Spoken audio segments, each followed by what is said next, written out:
तो गाइज अभी हम स्टार्ट करेंगे आर एस अग्रवाल के क्वेश्चन का सॉल्यूशन। ठीक है, आर एस अग्रवाल के मैंने पीडीएफ भी दी थी, आप लोगों को दिया था।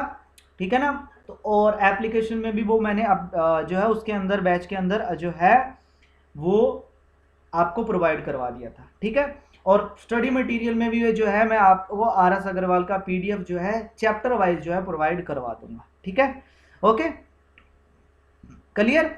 तो हम सॉल्यूशन करते हैं। तो आज की वीडियो में हम सेट थ्योरी चैप्टर हमारा चल रहा था, तो सेट थ्योरी का ही हम सॉल्यूशन करेंगे। तो सभी बच्चे रेडी हो? सभी बच्चे, जो भी क्वेश्चन आएगा सबसे पहले आप लोगों को स्क्रीन पे उसका आंसर देना है, उसके बाद जो है मैं नेक्स्ट क्वेश्चन पे चलूंगा। तो एकदम मस्त मस्त मजा आने वाला है, क्योंकि आप सभी को जल्दी से जल्दी आंसर देना है, जितना हो सके उतना फास्ट आप लोगों को आंसर देना है। तो ये इंपॉर्टेंट रिजल्ट हम लोगों ने देख लिए। तो क्वेश्चन नंबर फर्स्ट आप लोगों की स्क्रीन पे है। क्वेश्चन नंबर फर्स्ट कहता है कि ए सेट इज, आपको ये बताना है कि ए बी सी डी में से कौन सा जो है वो आपका ऑप्शन जो है वो करेक्ट होगा। ए सेट इज, नकल नहीं मारनी है भाई, किसी भी बच्चे को ऐसा नहीं है कि आप कहीं बुक में से देख देख के बता दो। हमने डेफिनेशन पढ़ी थी कि सेट जो होता है एक well defined collection of object होता है। ठीक है, तो ऑप्शन नंबर डी हमारा करेक्ट हो गया। डेफिनेशन इसने बोल दी कि ये set is well defined collection of object. चलो next question number second, the fourth quadrant is the set. आपको बताना है कि जो फोर्थ क्वाड्रेंट होगा सेट का वो कौन सा होगा। शाबाश, मुझे बताओ। आपके पास तीन क्वाड्रेंट होते हैं, ये फर्स्ट क्वाड्रेंट, ये सेकंड क्वाड्रेंट, ये थर्ड क्वाड्रेंट और ये फोर्थ क्वाड्रेंट। फर्स्ट में एक्स और वाई दोनों पॉजिटिव होते हैं, सेकंड क्वाड्रेंट के अंदर एक्स नेगेटिव वाई पॉजिटिव होता है, थर्ड क्वाड्रेंट में एक्स भी नेगेटिव होता है और वाई भी आपका नेगेटिव होता है। लेकिन फोर्थ क्वाड्रेंट में एक्स पॉजिटिव होता है और वाई नेगेटिव होता है।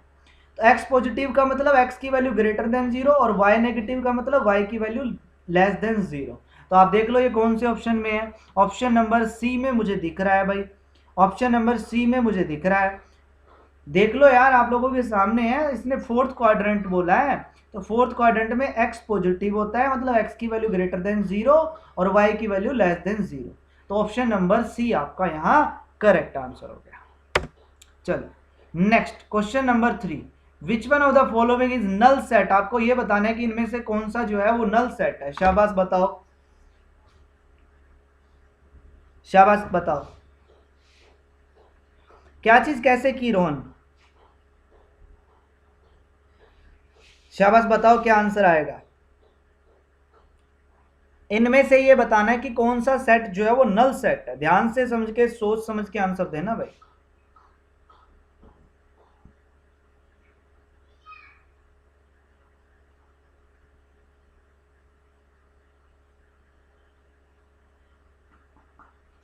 ए बता रहे हो? ए क्या, इसने क्या बोला है? इसने बोला एक्स रियल नंबर है और यहां से इक्वेशन दे दी। तो 4x² - 1 इज इक्वल टू 0, तो 4x² इज इक्वल टू 1, तो x² इज इक्वल टू 1/4। तो यहां से x की वैल्यू दो आ तो गई, एक माइनस का 1/2 और एक प्लस का 1/2, और दोनों रियल है। तो इसका मतलब ये सेट आपका नल सेट कैसे हो गया भाई?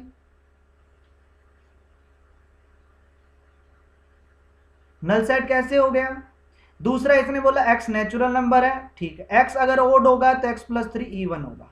ये कहता है कि x की वैल्यू 1 होगी, तो देख लो x + 4 क्या है भाई?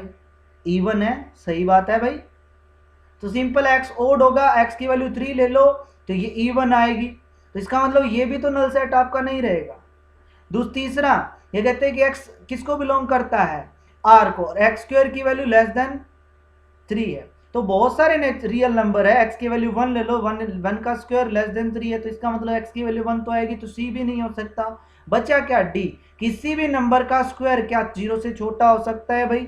सिंपल कॉमन सेंस लगाना है। चाहे आप कोई भी रियल नंबर ले लो, कोई भी रियल नंबर ले लो, उसका स्क्वायर कभी 0 से छोटा आ ही नहीं सकता। कभी भी स्क्वायर, कभी भी किसी भी नंबर का स्क्वायर 0 से छोटा नहीं आ सकता, इसलिए ऑप्शन नंबर डी आपका करेक्ट आंसर हो गया। दिवांश, मेरे को एक बार से पता चल जाता है बच्चे, तो बार बार एक ही कमेंट मत करो यार। क्वेश्चन नंबर 4 का आंसर शाबाश बताओ। एक सेट P दिया हुआ है, एक सेट Q दिया हुआ है, देन आपको बताना है A B C D में से कौन सा आंसर जो है वो आपका करेक्ट रहेगा। सिंपल सा क्वेश्चन है। P के अंदर क्या आएंगे? Multiple of 3। M जो है वो नेचुरल नंबर को बिलोंग करता है, ठीक है। तो मतलब M की वैल्यू 1 2 3 4 5 ये रहेगी, m की वैल्यू क्या रहेगी 1 2 3 4 5 6 7 अप टू सोन। तो ये आएगा 3 आएगा, इसमें 2 पुट करेंगे तो 6 आएगा, फिर 9 आएगा, फिर 12 आएगा, 15 आएगा, ठीक है, 18 आएगा, और 21 आएगा, 24 27 और ये 30 प्लस में 33 अप टू सोन ये चलता रहेगा, ठीक है। और क्या वो जो सेट है उसके अंदर क्या आएगा भाई 3 की पावर n मतलब नेचुरल नंबर, 3 की पावर 1 फिर आएगा 9 फिर आएगा 27 अप टू सोन ऐसे चलता रहेगा। एक बात देखो, क्यू के सारे एलिमेंट p को बिलोंग करेंगे। दिवांश यार एक बार कमेंट कर दो, बहुत है, दोबारा बार मत कमेंट करो यार, एक बार कमेंट करने से मेरे को पता चल जाता है। अब ऐसा तो है नहीं कि बार बार आप अगर आप एक एक चीज को स्पैम करते रहेंगे तो कुछ ज्यादा असर हो जाएगा। तो प्लीज यार थोड़ा सिंसियरली काम करो, ठीक है, थोड़ा सिंसियरली पढ़ो। कि आपने एक बार कमेंट कर दिया ठीक है, मेरे को भी दिख गया, बाकी बच्चों को भी दिख गया। एक बात बताओ, क्या क्यू के सारे एलिमेंट p को बिलोंग करेंगे, यस या नो? क्या क्यू के सारे एलिमेंट p को बिलोंग करेंगे? बिल्कुल करेंगे। 3 इसमें भी है, इसमें भी है, 9 इसमें भी है, इसमें भी है, 27 इसमें भी है, इसमें भी है। नेक्स्ट जो भी एलिमेंट आएगा वो 3 का मल्टीपल होगा, और तो इसका मतलब वो क्यू का हर एलिमेंट जो है वो p को बिलोंग करेगा। तो एवरी एलिमेंट ऑफ क्यू का हर एलिमेंट p को बिलोंग करता है। क्या p और क्यू दोनों इक्वल है? मुझे बताओ, क्या p और क्यू दोनों इक्वल है? क्या p और क्यू दोनों इक्वल है? नहीं है। p और क्यू दोनों इक्वल है? नहीं है। क्यों? क्योंकि सर इसमें 6 आएगा और इसमें 6 नहीं आएगा। तो वही है कि क्यू जो है वो p का सबसेट है, और p और क्यू नॉट इक्वल है। तो ये किसकी डेफिनेशन बन गई? प्रॉपर सबसेट की डेफिनेशन बन गई। इसका मतलब क्यू जो है वो p का क्या रहेगा? प्रॉपर सबसेट रहेगा। तो ऑप्शन नंबर बी आपका यहां क्या आ गया? क्लियर। ठीक है, करेक्ट आंसर हो गया ऑप्शन नंबर बी। चलो नेक्स्ट क्वेश्चन नंबर 5। शाबाश।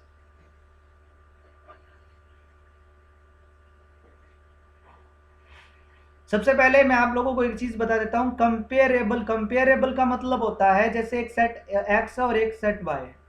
कंपेरेबल का मतलब होता है कि या तो x y का सबसेट बन जाए या y x का सबसेट बन जाए। ठीक है, अगर x y का सबसेट है तो इसका मतलब वो कंपेरेबल है। अगर या y जो x का सबसेट है इसका मतलब वो कंपेरेबल है। तो सिंपल चीज है कि कंपेरेबल का मतलब ये होता है कि दो सेट कंपेरेबल कब होती हैं? जब दोनों में से एक दूसरे का जो है वो क्या हो? सबसेट हो। जैसे एक सेट A है और एक सेट B है, A अगर B का सबसेट है तो इसका मतलब वो कंपेरेबल है। ठीक है, ऐसा भी हो सकता है कि B A का सबसेट हो। मेरे कहने का मतलब है कि दोनों में से कोई भी एक जो होगा वो दूसरे का सबसेट होगा, तो इसका मतलब वो दोनों क्या रहेंगे? आपके कंपेरेबल रहेंगे। ठीक है, अब एक बात बताओ, x और y में क्या x जो है वो y का सबसेट रहेगा? बिल्कुल रहेगा। सेम क्वेश्चन आ गया जो अभी अभी हमने किया था। इसमें 3 के मल्टीपल थे और 3 की पावर थी, और इसमें 2 के मल्टीपल है, ठीक है, ऊपर 4 की पावर है। तो इसका मतलब x के हर एलिमेंट, x का हर एलिमेंट, देखो x का हर एलिमेंट y को बिलोंग करेगा, क्योंकि इसमें 4 आएगा, इसमें 16 भी आएगा, क्योंकि 16 जो रहता है वो 2 का मल्टीपल भी रहता है। इसमें 64 भी आएगा, क्योंकि 64 2 का मल्टीपल भी रहता है। तो x जो रहेगा वो सबसेट ऑफ y रहेगा। अब x अगर y का सबसेट है, x अगर y का सबसेट है, इसका मतलब वो कंपेरेबल है, क्योंकि डेफिनेशन कंपेरेबल है, क्योंकि डेफिनेशन। स्पेलिंग पे मत जाना, कहीं आप बोल लो सर स्पेलिंग ये आपने गलत लिख दी। ठीक है, तो फर्स्ट हमारे पास ये क्या दिया हुआ है? करेक्ट स्टेटमेंट दी हुई है कि दोनों जो गिवन सेट्स हैं वो क्या है? कंपेरेबल है। ठीक है, सेकंड जो रीजन दिया हुआ है x is the subset of y, ये भी करेक्ट है।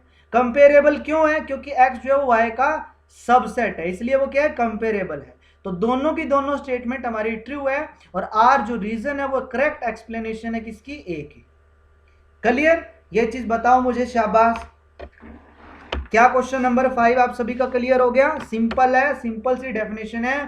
कंपेरेबल तभी होता है जब वो उसका सबसेट हो।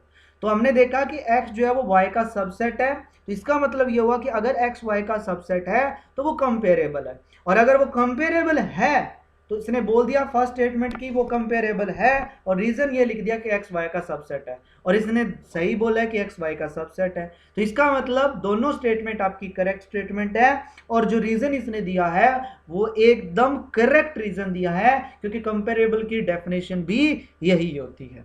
क्लियर सभी का? चलो क्वेश्चन नंबर 6 मुझे आप लोग बता दो कि क्या आंसर है। चलो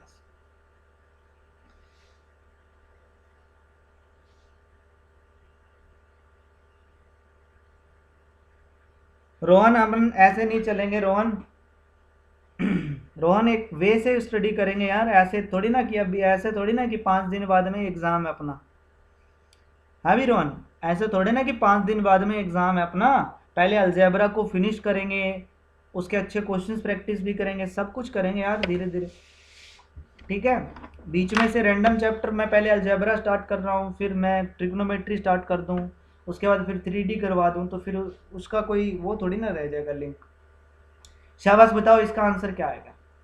एक सेट ए, आप क्वेश्चन नंबर 6, एक सेट ए दिया हुआ है, आप लोगों से पूछा कि ए सब सेट ए है जो किसको करेक्ट, इरेशनल नंबर यार। तो एक तो ये इरेशनल नंबर है, एक ये इरेशनल नंबर है, और पाई भी आपका क्या रहता है, इरेशनल नंबर रहता है। ऑप्शन नंबर सी आ गया, बस सिंपल। नेक्स्ट क्वेश्चन नंबर 7, फटाफट आंसर दो। The number are the possible subset of a set containing n element. शाबाश, बताओ कि एक सेट है जिसके अंदर नंबर ऑफ एलिमेंट उसके n है, तो उसके टोटल सबसेट कितने बनेंगे, टोटल कितने सबसेट बनेंगे? सिंपल है यार, 2 की पावर n सबसेट बनेंगे, डी, सिंपल। नेक्स्ट क्वेश्चन नंबर 8, शाबाश। A finite set S contain n element, then the number of all non empty proper subset of S। याद रखना, नॉन एम्प्टी रिजल्ट पूछा है। शाबाश, बताओ all non empty proper subset of S, non empty proper subset आप लोगों से पूछा है, क्या रहेगा ऑप्शन बताओ। शाबाश, रिजल्ट क्या आएगा, क्या रिजल्ट आएगा? शाबाश। देखो एक चीज मैं बता देता हूं भाई, पहले मैं एग्जांपल लेके बताता हूं, एग्जांपल से आप लोगों का ये क्वेश्चन क्लियर हो जाएगा। एक सेट ए है, इसका टोटल कितने सबसेट कितने बनेंगे, मैं बात कर रहा हूं सबसेट की। तो इसके टोटल सबसेट बनेंगे 1 2 3 4 5 6 और 7 और एक ये खुद 8, ठीक है। और अगर मैं बात करूं प्रॉपर सबसेट की, किसकी बात करूं मैं, प्रॉपर सबसेट की, तो प्रॉपर सबसेट बनेगा एक 5 1 और ये 2 और ये 3 और ये 1,2 और ये 2,3 और ये 1,3। प्रॉपर सबसेट में आपका ये वाला कंसीडर हम नहीं कर सकते, क्योंकि वो उसके इक्वल नहीं हो सकता, ठीक है। सर एनडीए का सिलेबस है क्या? बिल्कुल एनडीए का सिलेबस है, ठीक है। अब इसने क्या बोला, हमारे पास टोटल कितने प्रॉपर सबसेट बने, टोटल कितने प्रॉपर सबसेट बने, 7 प्रॉपर सबसेट बने। लेकिन ये बताओ इनमें से नॉन एम्प्टी प्रॉपर सबसेट कितने हैं, इनमें से नॉन एम्प्टी प्रॉपर सबसेट कितने हैं? 6 नॉन एम्प्टी प्रॉपर सबसेट हैं। तो मतलब ये कि अगर कोई सेट जिसके अंदर 3 एलिमेंट हो, उसके नॉन एम्प्टी प्रॉपर सबसेट कितने बनेंगे? 6 बनेंगे। तो इनमें से कौन सा फॉर्मूला में वैल्यू पुट करने पर 6 आंसर आ रहा है?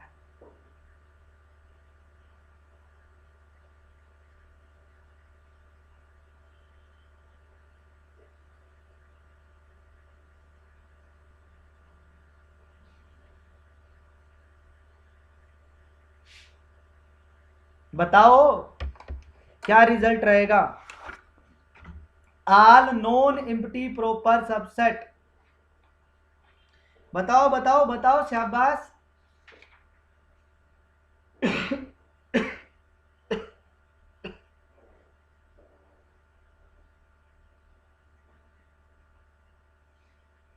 क्या हो गया?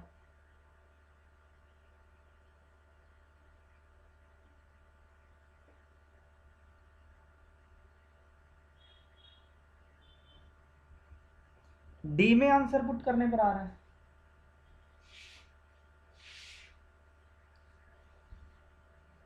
धीमे आ रहा है, 1 मिनट रुको।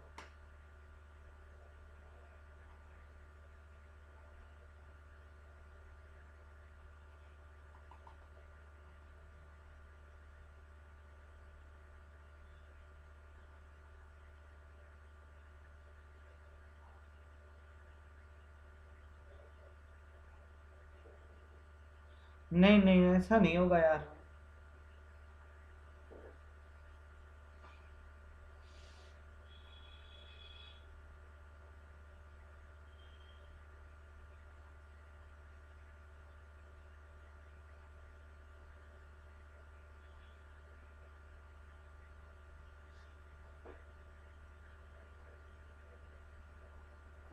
नहीं नहीं, ऐसा नहीं होगा। चल पड़ा क्या अनीश? हाँ हाँ, किसी में भी नहीं आ रहा। A finite set as contain n element, then the number of all non-empty proper subset of S.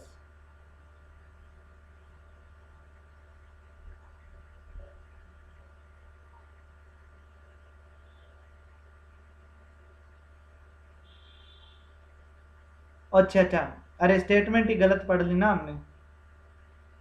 इसने एक सेट की बात नहीं की यार, इसने बोला है फाइनाइट सेट्स एस, ठीक है ना। मतलब कह सकता हूं कि हमारे पास एस सेट्स हैं, टोटल कितने सेट्स हैं? एस सेट्स हैं, कंटेन्स, जो एन एलिमेंट्स को कंटेन करते हैं, ठीक है ना। Then the number of all non empty proper subset of S, तो उस proper subsets of S, total proper subsets of S पूछा है, तो वो उसका फॉर्मूला ये रहता है 2 की power n minus 1 D minus में पर, ठीक है ना। ओके, तो उसका फॉर्मूला ये, डायरेक्ट फॉर्मूला आप लोग याद रखना। यहाँ उसने एस सेट्स बोले हैं जो कंटेन्स, कितने एलिमेंट्स को कंटेन्स करते हैं? n एलिमेंट्स को कंटेन करते हैं, ठीक है। चलो नेक्स्ट, ये तो बता दो, ये तो बता दो अब, शाबाश। क्या आंसर रहेगा? ये तो सिंपल है, एकदम इजी है। Question number 9। हाँ भाई, मैं देख रहा हूं मिथुन चकोले क्या कमेंट किया है। Total non empty subset of set is, कितने रहेंगे? 15 रहेंगे, बहुत बढ़िया। क्योंकि टोटल सबसेट कितने होते हैं? 2 की पावर n, 2 की पावर 4 मतलब 16, इसलिए बोला नॉन एम्प्टी, तो 5 भी उसके अंदर कंसीडर होता है, तो इसका मतलब 16 माइनस 1 तो कितना आएगा? 15। ऑप्शन नंबर सी आपका करेक्ट हो गया। Next question number 10, which one of the following statement is correct. आपको ये बताना है कि इनमें से कौन सी स्टेटमेंट जो है वो आपकी करेक्ट स्टेटमेंट है। क्या ये इसको बिलोंग करता है? देखो ये एक सेट है, एक सेट है, ये क्या इस सेट को बिलोंग करता है? नहीं करता। सेट जो है कभी भी दूसरे सेट को बिलोंग नहीं करता है, ए गया, ठीक है। और दूसरा ये क्या है? एक वन एलिमेंट है। नाइन्थ वाला समझ में नहीं आया? क्या चीज समझ में नहीं आई नाइन्थ वाले में?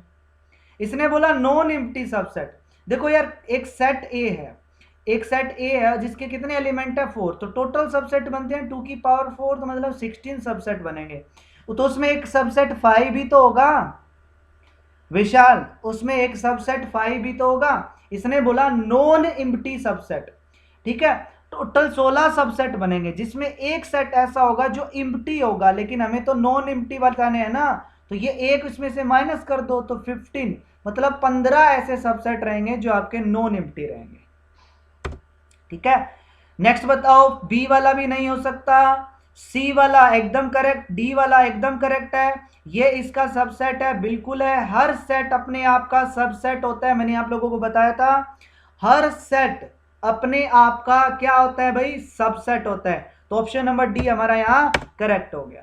नेक्स्ट क्वेश्चन नंबर 11, शाबाश, फटाफट बताओ कि if A and B are two sets given such a way, A के अंदर नंबर ऑफ एलिमेंट आपको 70 दे रखे हैं, बी के अंदर 60 दे रखे हैं, यूनियन में 110 दे रखे हैं, तो बताओ इंटरसेक्शन में। तो ए यूनियन बी का फॉर्मूला हमने पढ़ा था, ए प्लस में बी प्लस में माइनस में ए इंटरसेक्शन बी। यूनियन हमें पता है 110 है, ए हमें पता है 70 प्लस में 60 माइनस में इंटरसेक्शन। ठीक है, इन दोनों को ऐड करोगे 130 आएगा, इस टर्म को उधर ले जाओ तो A intersection B is equal to 110। तो ये क्या आ जाएगा आपके पास 20 आ जाएगा, ऑप्शन नंबर डी आ जाएगा, ऑप्शन नंबर डी आ जाएगा, 20 आ जाएगा कुणाल, डी आ जाएगा, 15 नहीं आएगा, डी आएगा यार। चल next question number 12, question number 12 फटाफट आंसर तो देखते ही क्वेश्चन आपका हो जाना चाहिए। एक सेट ए आपको गिवन है, एक सेट बी आपको गिवन है, एक सेट सी आपको गिवन है, A union C, A union C. तो आप पहले देख लो ए यूनियन सी, ए के सारे एलिमेंट लिख दो, फिर 1 भी आ गया इसमें, 2 भी आ गया इसमें, 5 7 8, ये हमारा ए यूनियन सी आ गया। इंटरसेक्शन बी मतलब बी के साथ इंटरसेक्शन, इसका जो है वो बी के साथ हमें क्या निकालना है, इंटरसेक्शन। तो इंटरसेक्शन में सिर्फ वही एलिमेंट आते हैं जो दोनों में कॉमन हो, तो 2 और 4 और 5, तो ये तीन ही एलिमेंट है जो दोनों में कॉमन एलिमेंट है। तो 2 4 5 ऑप्शन नंबर बी आपका यहां जो है वो एकदम करेक्ट आंसर हो गया। ठीक है, नेक्स्ट क्वेश्चन नंबर 13, क्या बात है, कितना प्यारा क्वेश्चन है, देखो कितना प्यारा। इसने क्या पूछा है, इसने ए का कॉम्प्लीमेंट यूनियन बी का कॉम्प्लीमेंट पूछा है कि क्या आएगा, लेकिन हमें पता है कि इसको मैं लिख सकता हूं ए इंटरसेक्शन बी का होल कॉम्प्लीमेंट, और इसको मैं लिख सकता हूं यूनियन में से माइनस कर दो ए इंटरसेक्शन बी। अब आपके पास ए पता है, बी पता है, तो आप इनका इंटरसेक्शन निकालो। इंटरसेक्शन का मतलब जो दोनों में कॉमन हो, 1 और 3 दोनों में कॉमन है, और 5 भी दोनों में कॉमन है, और इंटरसेक्शन आ गया। अब इंटरसेक्शन को u में से माइनस करना, माइनस करने का मतलब है 1 3 5 को डिलीट मार दो, 1 को डिलीट मारो, 3 को डिलीट मारो और 5 को डिलीट मारो, पीछे बचा 2 बचा, 4 बचा, 5 तो हमने डिलीट कर दिया, 6 बचा, 7 बचा, 8 बचा, 9 बचा और 10 बचा। तो ऑप्शन नंबर डी बचा करेक्ट आंसर। क्या ये सभी बच्चों का क्लियर हो गया? क्वेश्चन नंबर 13, शाबाश मुझे बताओ, क्या सभी बच्चों का ये क्लियर है? ठीक है सर, ऐप में पोल ऐड करवा देना। ऐप में पोल ऐड नहीं होता है, ऐसा नहीं होता है भाई। अनीश सोनी 1 कैसे आ जाएगा भाई? अनीश इंटरसेक्शन में 1 आ रहा है मेरे बच्चे, ऑप्शन में 1 नहीं है, ऑप्शन में किसी ऑप्शन में 1 नहीं है, तो आपका 1 कैसे आ गया यार? अनीश क्या बात कर रहे हो यार, किसी भी ऑप्शन में 1 नहीं है यार, है भाई? अनीश समझाऊं दोबारा से? अनीश मैंने एक थ्योरम बताई, मैंने आपको रिजल्ट बताया था, ए यूनियन बी, ए का कॉम्प्लीमेंट यूनियन बी का कॉम्प्लीमेंट, इसको मैं लिख सकता हूं ए इंटरसेक्शन बी का होल कॉम्प्लीमेंट। और ये भी बताया था कि अगर किसी का भी कॉम्प्लीमेंट हो तो ए का कॉम्प्लीमेंट का मतलब है यू माइनस में ए, तो वैसे ही ए इंटरसेक्शन बी के कॉम्प्लीमेंट का मतलब है यू माइनस में ए इंटरसेक्शन बी। और इंटरसेक्शन निकाल लो यार, उसमें से आप u में से उसको माइनस कर दो तो आ जाएगा। ठीक है सर, आप इसमें टाइमर लगा दो। हाँ ये कर सकता हूं मैं, ये कर सकता हूं सर। ऐप में ओनली डाउट के लिए फोटो वाला ऑप्शन बैठा लो, वो मैं आपको बताऊंगा उसके पीछे। चलो इसका आंसर बताओ क्वेश्चन नंबर 14 का। सबसे पहले मुझे ये बताओ कि क्वेश्चन नंबर 14 में टोटल नंबर ऑफ एलिमेंट कितने हैं? किसी भी इस सेट में नंबर ऑफ एलिमेंट कितने हैं? नंबर ऑफ एलिमेंट कितने हैं? एक एलिमेंट और 2 एलिमेंट। इस सेट के अंदर सिर्फ और सिर्फ 2 एलिमेंट है, 3 एलिमेंट मत कंसिडर कर लेना। तो पूछा क्या है? टोटल सबसेट, तो 2 की पावर 2 मतलब क्या आएगा? 4 इसके अंदर टोटल सबसेट आ जाएंगे। क्लियर? एक एलिमेंट 1 है, फिर कोमा लगा के 1 कोमा, इसको करली ब्रैकेट में बंद कर दिया, तो इसका मतलब ये एक ही कंसीडर होगा, 2 कंसीडर नहीं होंगे। क्लियर? ये एक ही कंसीडर होगा, 2 कंसीडर नहीं होंगे। तो क्वेश्चन नंबर 14 का answer option number B. Next question number 15 देखते हैं कितने बच्चे बताते हैं। Every subset of an infinite set is infinite. शाबाश मुझे बताओ,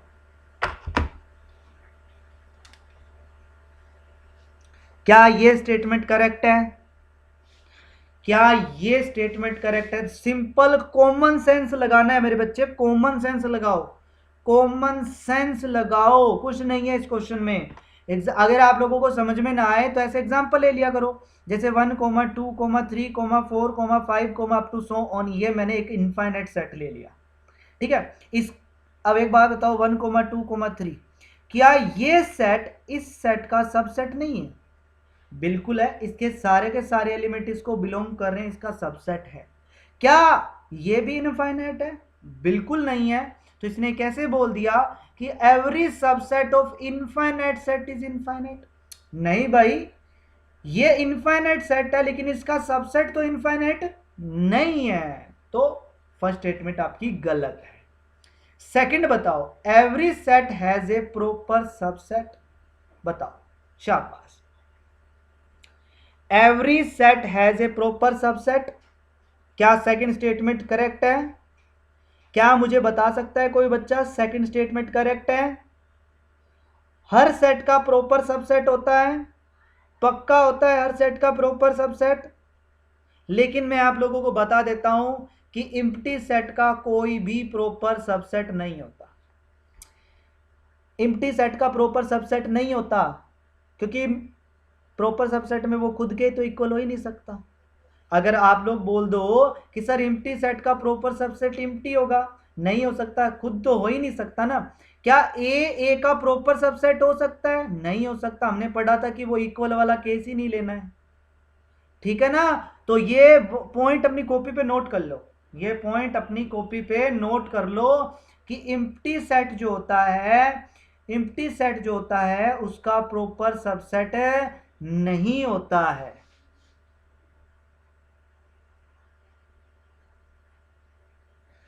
लेकिन अगर स्टेटमेंट होता, अगर रहता every subset of non empty set is infinite, कौन बोलता है? शिव कुमार।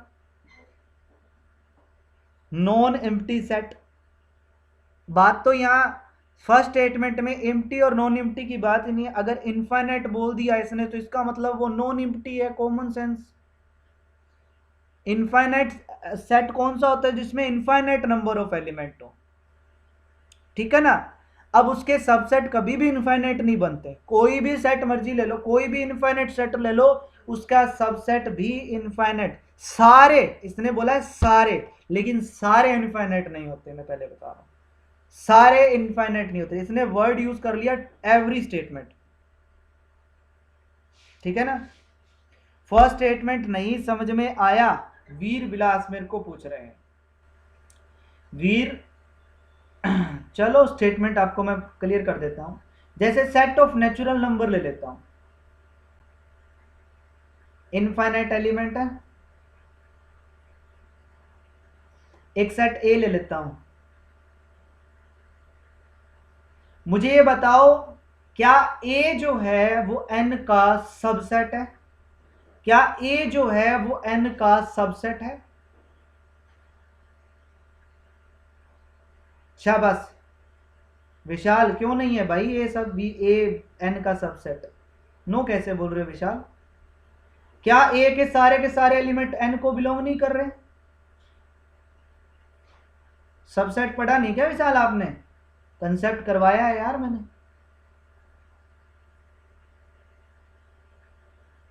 ए के सारे एलिमेंट एन को बिलोंग कर रहे हैं, तो ए जो है वो एन का सबसेट है, सिंपल। तो एन तो इनफाइनाइट सेट है। अब मुझे ये बताओ क्या ए भी इनफाइनाइट सेट है? क्या ए इनफाइनाइट सेट है? नहीं है, क्योंकि इसमें तो 4 एलिमेंट है, इनफाइनाइट कैसे हो गया? तो लेकिन ये तो कहता है कि every subset of infinite set, ये कहता है कि इनफाइनाइट सेट का हर सबसेट भी इनफाइनाइट होगा। नहीं होगा भाई, कहां लिखा हुआ है, कहां हो रहा है? ये देख लो एग्जांपल आप लोगों के सामने, ये इसका सबसेट है लेकिन इनफाइनाइट नहीं है। तो यही है फर्स्ट स्टेटमेंट। सेकंड स्टेटमेंट कहता है कि every set has proper subset, लेकिन इसने बोला हर सेट का प्रॉपर सबसेट होता है, लेकिन एम्प्टी सेट का तो कोई प्रॉपर सबसेट नहीं होता। तो सेकंड स्टेटमेंट भी हमारी गलत होगी। थर्ड स्टेटमेंट ये कहता है कि अगर दो सेट आपके पास हैं तो ये 100% होगा कि या तो ए बी का सबसेट होगा या बी ए का सबसेट होगा। बिल्कुल कोई जरूरी नहीं है भाई। अगर मैं बोल दूं ए इज इक्वल टू 1,2 और बी इज इक्वल टू 3,4, दो सबसेट है, तो यहां कहां ए बी का सबसेट है या बी ए का सबसेट है, तो कोई जरूरी नहीं है। तो तीनों ही स्टेटमेंट आपकी गलत स्टेटमेंट है। ऑप्शन नंबर डी आपका करेक्ट आंसर। तीनों ही स्टेटमेंट आपकी रॉन्ग है, ठीक है ना। इस क्लियर होगी तीनों स्टेटमेंट। देखो ये स्टेटमेंट से भी अपने को सीखने को मिलता है, बहुत कुछ सीखने को मिलता है बच्चा।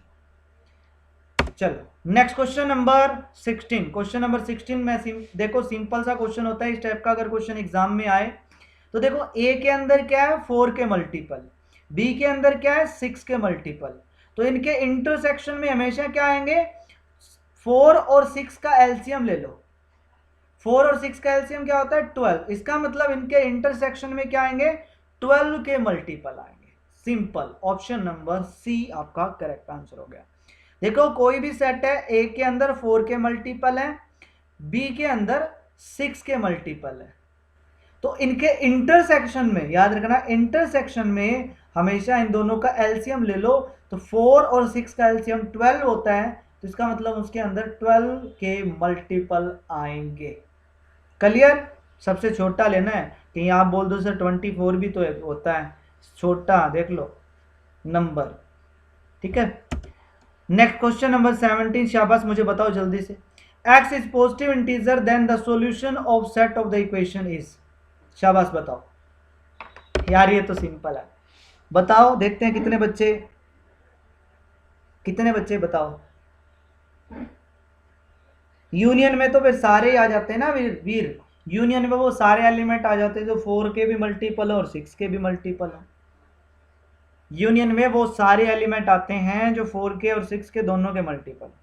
ऑप्शन क्या आएगा शाबाश बताओ। इसने बोला x पॉजिटिव इंटीजर है, 24 थोड़ी ना, फिर तो वो यार फिर 4 के भी मल्टीपल, फिर ऑप्शन भी अलग दिए रहते हैं ना बच्चे, ऑप्शन भी अलग दिए रहते हैं ना। 24 होता, कैसे होता 24, क्या 12 के मल्टीपल नहीं होते?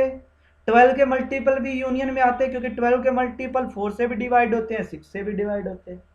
तो यूनियन में 8 भी आता, क्योंकि 8 4 से डिवाइड होता है। तो वो सारे नंबर आ जाते हैं यूनियन में जो 4 के भी मल्टीपल होते हैं और 6 के भी मल्टीपल होते हैं। तो 4 का टेबल लिख दो यार, 6 का टेबल लिख दो, बात खत्म।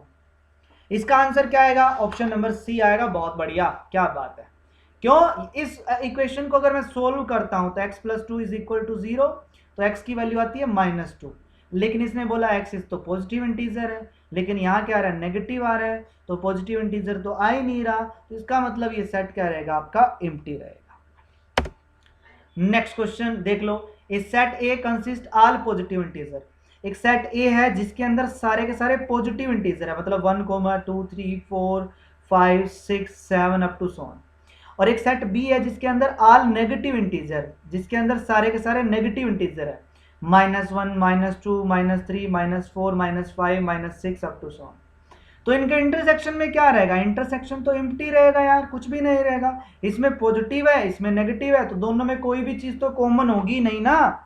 दोनों में कोई भी चीज आपकी कॉमन नहीं होगी। अब आप लोग बोल दो कि सर जीरो ना नेगेटिव होता है ना ही पॉजिटिव इंटीजर होता है। याद रखना, जीरो ना ही तो पॉजिटिव इंटीजर होता है ना ही नेगेटिव इंटीजर होता है।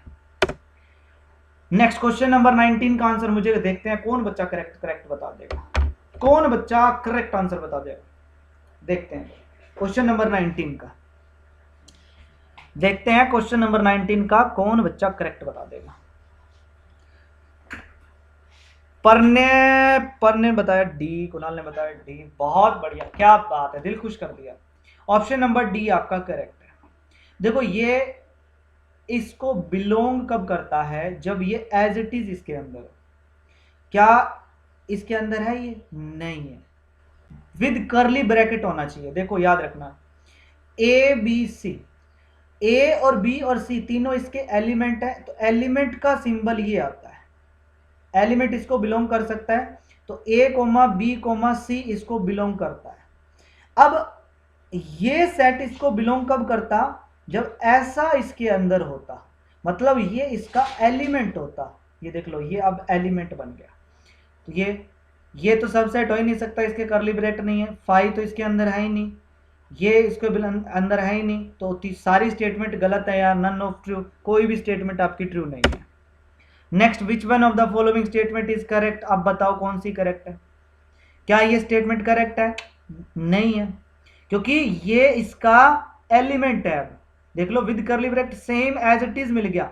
देखो एक चीज मैं बताता हूं, जब यहां और यहां सेम एज इट इज हो तो बिलोंग का सिंबल आता है, ठीक है। अब देखो सेम एज इट इज है तो सबसेट तो नहीं हो सकता। अब देख लो ये रहा, ये देखो बिलोंग करता है, ऑप्शन नंबर बी आ गया। क्यों? क्योंकि इसका वो एलिमेंट है। Next, consider the following statement, any set A is comparable with itself. शाबाश, बताओ क्या फर्स्ट सब स्टेटमेंट करेक्ट है? मैंने कंपेरेबल की डेफिनेशन बताई थी, कंपेरेबल मतलब वो उसका सबसेट होना चाहिए। तो ए सेट, कोई भी सेट अपने आप का कंपेरेबल होगा, 100% होगा, क्योंकि हर सेट अपने आप का सबसेट होता है। तो फर्स्ट स्टेटमेंट आपकी करेक्ट है। सेकंड ये कहते हैं कि सिंगलटन सेट है, बिल्कुल करेक्ट बात है, क्योंकि इसमें सिर्फ एक ही एलिमेंट है, वो क्या है? 0, तो ये एक सिंगलटन सेट है। तीसरा, ये एम्प्टी सेट है, बिल्कुल नहीं है यार, एम्प्टी सेट को या तो फाई से डिनोट करते हैं या खाली कर्ली ब्रैकेट से डिनोट करते हैं, तो इसका मतलब ये स्टेटमेंट आपकी गलत है। तो फर्स्ट और सेकंड दोनों स्टेटमेंट आपकी करेक्ट स्टेटमेंट है, ऑप्शन नंबर ए आपका करेक्ट आंसर होगा भाई, ऑप्शन नंबर ए आपका करेक्ट आंसर होगा। Clear? Option number A is the correct answer, ठीक है।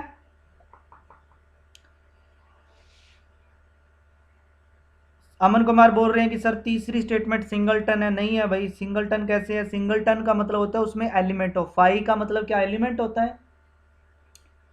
एक ऐसा सेट जिसमें एक एलिमेंट हो उसको सिंगलटन बोलते हैं। तो क्या फाई एक एलिमेंट होता है? क्या फाई को हम एक एलिमेंट लेके चलेंगे बच्चे? क्या फाई एक एलिमेंट होता है? बताओ। नहीं होता यार, फाई तो मतलब फाई है, एम्प्टी सेट होता है वो, ये कुछ भी नहीं है भाई।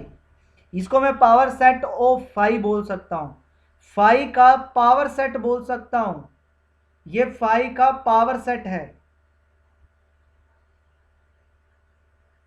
एम्प्टी सेट क्यों हुआ भाई राहुल? एम्प्टी सेट का मतलब फाई या खाली करली ब्रैकेट। एम्प्टी सेट को सिर्फ और सिर्फ या तो फाई लिखूंगा या खाली करली ब्रैकेट लिखूंगा, इसके अलावा कोई कुछ चीज नहीं लिख सकते एम्प्टी सेट को। ये चीज है, ये है power set of phi, phi का पावर सेट है ये, ठीक है ना। मैंने बताया भी था पावर सेट की डेफिनेशन में ये चीज, एम्प्टी सेट का एक ही पावर सेट, एक ही एलिमेंट होता है फाई, वो ये चीज होती है, मैंने बताया था यार। नेक्स्ट नेक्स्ट नेक्स्ट, शाबाश, बताओ इज इक्वल टू, इनमें से बताओ ये किसके इक्वल है? सिंपल है, कंफ्यूज नहीं होना है, सिंपल सी चीज है। देखो मैं आपको बता देता हूं, x माइनस में 2 और ये x माइनस में 3 ग्रेटर देन 0, ठीक है। देखो मैं आपको बताता हूं, जैसे ये बता लो x great 3, x greater than 3, ठीक है। 3 से बड़ी कोई वैल्यू पुट करके देखो, पॉजिटिव आएगा? आएगा या नहीं आएगा? हाँ या ना में बताओ। 3 से बड़ी कोई भी वैल्यू पुट करके देख लो, इसमें 4 पुट करो, 5 पुट करो, 6 पुट करो, आंसर आपका इसका जो है वो 0 से बड़ा आएगा। तो इसका मतलब x जो है ग्रेटर देन 3 रहेगा ही रहेगा, 100% रहेगा, क्योंकि वो इसको सेटिस्फाई कर रहा है। दूसरा, x लेस देन 2, 2 से छोटी कोई मर्जी वैल्यू पुट कर दो, इसमें x को 1 पुट करो, तो ये भी नेगेटिव रहेगा और ये भी नेगेटिव, लेकिन नेगेटिव नेगेटिव की प्रोडक्ट पॉजिटिव होती है, तो ये भी 0 से बड़ा रहेगा। तो ऑप्शन, सीधी सी बात है ना, बी आ गया बस। ऑप्शन के हेल्प से भी आप लोग ऐसे कर सकते हैं क्वेश्चन को, ठीक है। Next, which of the following is infinite set, इनमें से बताओ कौन सा इनफाइनाइट सेट है? क्वेश्चन नंबर 23, इनमें से कौन सा सेट जो है वो आपका इनफाइनाइट सेट है? पहला तो बोलता है x नेचुरल नंबर, x की वैल्यू 50 से छोटी, ये तो कभी भी इनफाइनाइट नहीं हो सकता। x इंटीजर है, x की वैल्यू 50 से छोटी। अब बताओ बताओ बताओ बताओ बताओ बताओ बताओ,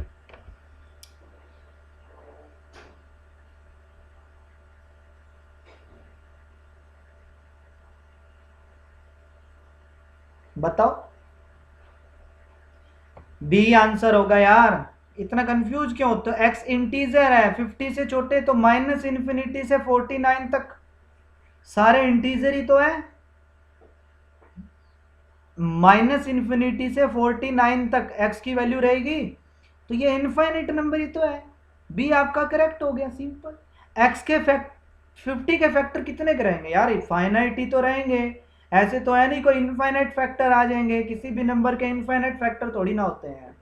होल नंबर 50 से छोटे तो 0 से लेके 1 अप टू 49, ये होल नंबर हो गए सारे के सारे 50 से छोटे। तो बी आया ना आपका correct answer. Which of the following statement is finite set? बताओ अब इनमें से कौन सा फाइनाइट है? ये तो मुझे नहीं लग रहा।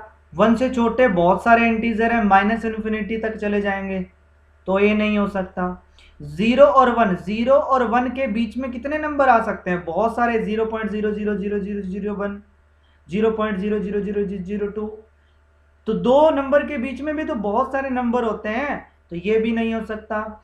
5 से बड़ा नेचुरल नंबर, 5 से बड़ा natural number 6, 7, 8, 9 up to so on infinite तक जा सकता है, ये भी नहीं है। तो बचा क्या? डी बचा, ऑप्शन नंबर डी आपका करेक्ट आंसर हो गया।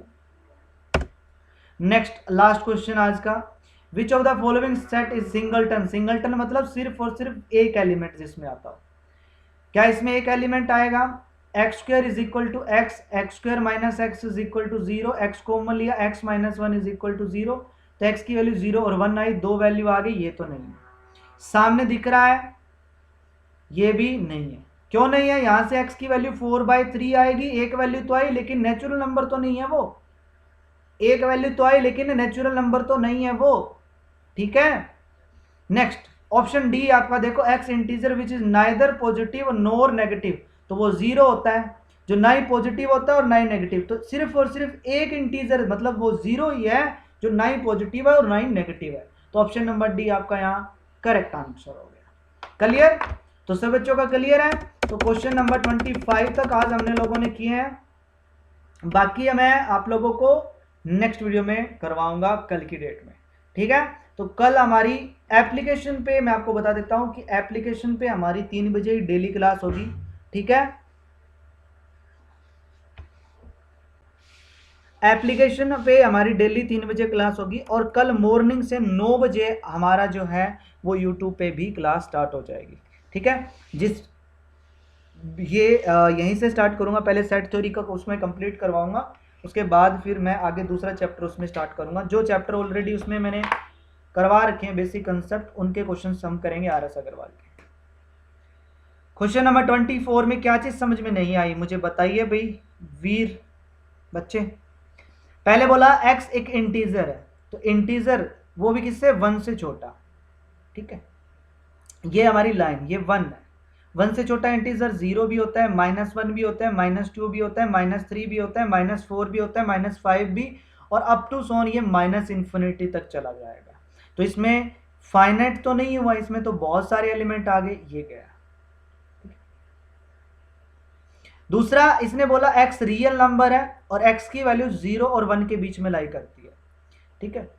जैसे ये 0 है बच्चे और ये 1 है, ठीक है, तो 0 और 1 के बीच में इनफाइनाइट नंबर लाई करते हैं। मैं आपको बता देता हूं, जैसे ये अगर मैं बोलूं 0.000000001, आगे मैं बोलूं 0.000000002, अब इसको मैं ऐसे भी तो लिख सकता हूं 0.0000000। मेरी मर्जी है, कितनी मर्जी जीरो लगाऊं। ये एलिमेंट बताओ, ये 1 के बीच में आता है या नहीं आता? 0 और 1 के बीच में आता है, तो फिर इतनी जीरो आगे और लगा दूं, फिर इतनी जीरो आगे और लगा दूं, तो इनफाइनाइट नंबर आएंगे। तो बी भी गया। दूसरा x नेचुरल नंबर है और 5 से बड़ा है, ठीक है, तो ये 5 है, 5 से बड़ा 6 भी हो सकता है, 7 भी, 8 भी, 9 भी, 10 भी, अप टू सोन ये भी इनफाइनाइट तक जाएगा, तो सी भी नहीं हो सकता। और बचा क्या? डी बचा, और डी हमारा करेक्ट आंसर हो गया, ठीक है बच्चे। वीर आप क्लियर है? ठीक है, चलो एक बार सारे बच्चे जितने भी क्लास में हैं सारे बच्चे जय हिंद कमेंट कर दीजिए गाइस, और नेक्स्ट क्लास में मिलते हैं। तब तक के लिए आपसे बच्चों का बहुत बहुत धन्यवाद, एंड जय हिंद, जय भारत, वंदे मातरम आप सभी बच्चों को। और जिसने भी अभी तक पेड कोर्स ज्वाइन नहीं किया है, पेड कोर्स ज्वाइन कर लीजिएगा, ठीक है। और इसका पीडीएफ वीर ऑलरेडी बैच के अंदर स्टडी मटेरियल में जाओगे तो वहां पीडीएफ इसका ऑलरेडी पड़ा है, ठीक है। वीर पीडीएफ बैच में जाओ, स्टडी मटेरियल के अंदर आपको मिल जाएगा, बैच को ओपन करने पर उसमें स्टडी मटेरियल में आपको मिल जाएगा। ओके चलो, तो गाइज जिसने भी अभी तक बैच कोर्स हमारा वो पेड वाला कोर्स ज्वाइन नहीं किया है, अभी कर लो आप लोग बैच, हमारा पेड वाला कोर्स भी ज्वाइन कर लो, क्योंकि उसमें भी आप लोगों को काफ़ी बेनिफिट होने वाला है, ठीक है। क्योंकि उसमें टेस्ट सीरीज वगैरह का अलग ऑप्शन है। दूसरा अब ऑफर भी मिल रहा है कि अगर आप अभी बैच कोर्स ज्वाइन करते हैं तो 500 रुपये का, बाद में फिर वो महंगा हो जाएगा तो दिक्कत हो जाएगी। चलो, तो सभी को जय हिंद, जय भारत, वंदे मातरम गाइस, और नेक्स्ट मिलते हैं कल इसी टाइम 3 बजे, सारे बच्चे आ जाना। Thank you so much guys, आप लोग इतना सपोर्ट कर रहे हैं, इतना प्यार दे रहे हैं, थैंक यू सो मच।